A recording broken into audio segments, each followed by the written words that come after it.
이런 행동은 만만하게 보이기 쉽다. 안녕하세요, 여러분. 책과 삶의 지혜를 모르는 사이에 점점 쌓을 수 있는 신압으로 명언입니다. 오늘은 인간관계에서 종종 우리가 실수로 범하는 작은 습관에 대해 이야기해 볼게요. 여러분은 죄송합니다라는 말을 얼마나 자주 사용하시나요? 저도 예전에는 사소한 일에도 죄송합니다라고 말하곤 했는데요. 어느 순간 이런 말이 습관이 되어 나를 작고 만만한 사람으로 만들고 있다는 걸 깨달았어요. 오늘은 왜 이런 습관이 문제인지, 그리고 이를 어떻게 바꿔야 할지 구체적으로 나누면서 인간관계에 대한 내용을 살펴보겠습니다.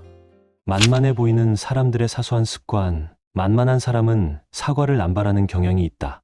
사람들이 만만하게 보이는 가장 큰 이유 중 하나는 필요 이상으로 사과를 남발하는 습관이다. 도움을 받았을 때도 마치 잘못한 것처럼 죄송합니다 라고 말하는 경우가 많다. 예를 들어 직장에서 선배에게 도움을 받았을 때 제가 시간을 뺏어서 죄송합니다 라고 말하는 경우가 대표적이다. 이런 표현은 스스로를 낮추어 보이게 만들고 상대방에게도 이 사람은 자신감이 부족한 사람이라는 인상을 줄 수 있다. 죄송합니다는 본래 잘못을 인정하는 말이다. 그런데 이런 표현을 잘못 사용하면 나 자신이 진짜로 잘못을 했다는 잘못된 신호를 나에게도 상대방에게도 줄 수 있다. 결국 자존감을 갉아먹는 결과를 낳는다. 도움을 받았다면 감사하는 것으로 대체하자. 사과를 남발하지 않으려면 단순히 표현만 바꾸는 것이 큰 효과를 낼 수 있다. 도움을 받았을 때는 죄송합니다. 대신 감사합니다로 바꿔보자. 선배에게 도움을 받았다면 소중한 시간을 내주셔서 감사합니다라고 말할 수 있다. 이렇게 하면 두 가지 긍정적인 효과가 있다. 첫째, 상대방이 나를 자신감 있는 사람으로 바라보게 된다. 도움을 준 사람이 내가 이 사람에게 필요한 존재구나 라고 느끼면서 긍정적인 인식을 하게 되는 것이다. 둘째, 나 자신도 자존감을 지킬 수 있다. 감사합니다라는 표현은 내가 그 도움을 받을 자격이 있다고 간접적으로 표현하는 것이기 때문에 스스로의 가치를 깎아내리지 않게 된다. 사과는 꼭 필요한 때만 해야 한다. 그렇다고 사과를 아예 하지 말라는 뜻은 아니다. 사과는 잘못했을 때 제대로 하는 것이 중요하다. 예를 들어 약속 시간에 늦었다면 기다리게 해서 죄송합니다. 앞으로는 더 주의하겠습니다 라고 명확히 사과해야 한다. 하지만 도움을 받을 때나 별다른 잘못이 없을 때까지 사과를 남발하면 오히려 관계를 악화시킬 수 있다. 이런 습관들은 모두 사소해 보이지만 대인관계에서 나의 이미지를 크게 좌우할 수 있다. 상대방의 태도와 나 자신의 자존감에도 영향을 미치기 때문에 표현 하나를 바꾸는 것만으로도 인간관계에 긍정적인 변화를 만들 수 있다. 작은 시련으로 망하는 사람의 특징. 우리는 크고 작은 시련들을 겪으며 살아간다. 좋지 않은 일은 언제든 생길 수 있다. 어떤 이는 시련을 잘 극복한다. 그런데 또 다른 어떤 이는 시련과 마주하면 깊은 나락의 늪으로 빠져버린다. 같은 시련을 겪어도 어떻게 대처하느냐에 따라 피해를 입는 정도가 달라진다. 피해를 입는 것은 시련의 화살이다. 시련에는 1차 화살과 2차 화살이 있다.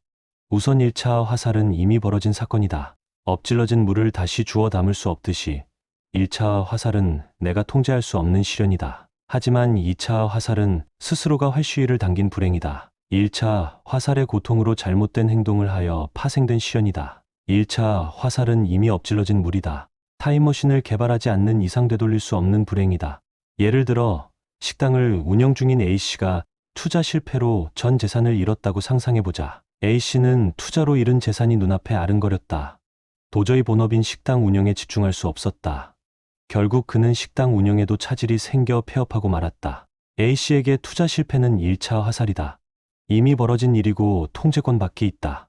하지만 A씨가 전 재산을 날린 고통으로 식당 운영에 소홀하여 폐업까지 한 것은 2차 화살이다. 2차 화살은 충분히 막을 수 있었다. 1차 화살을 맞았더라도 정신 차리고 식당 운영에 집중했다면 2차 화살까지는 맞지 않았을 것이다. 물론 후회되고 심란할 것이다.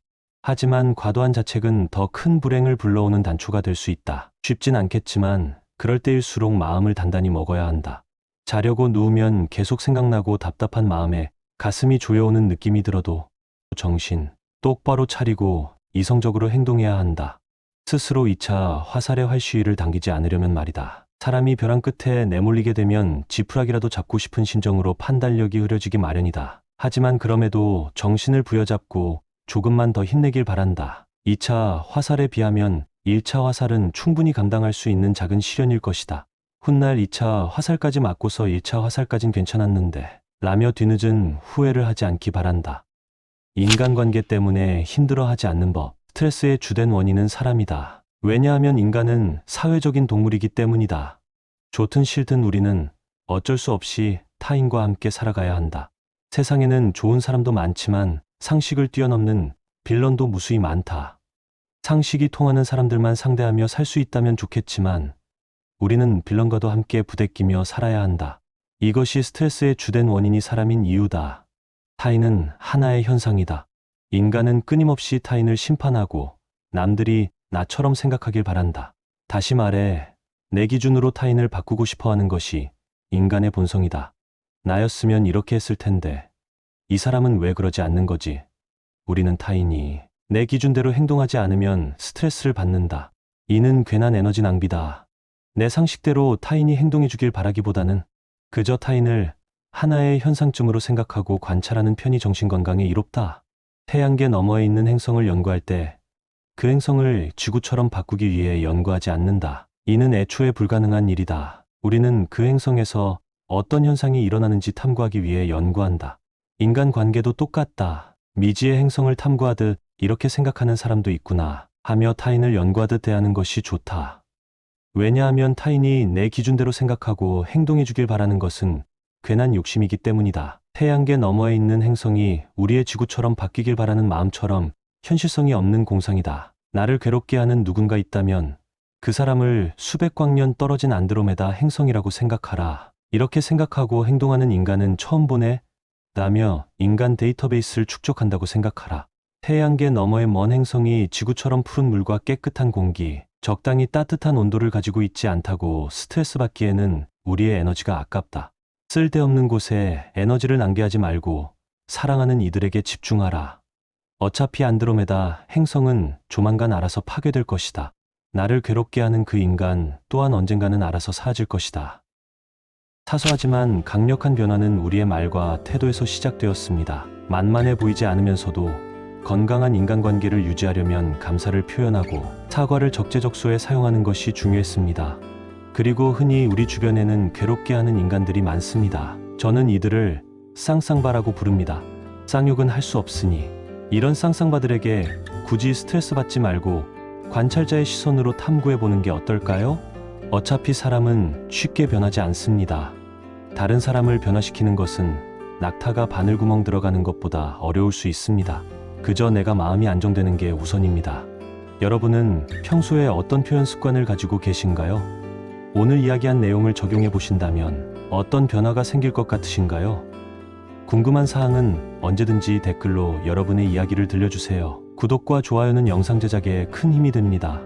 신압으로 명언을 들어주셔서 감사합니다.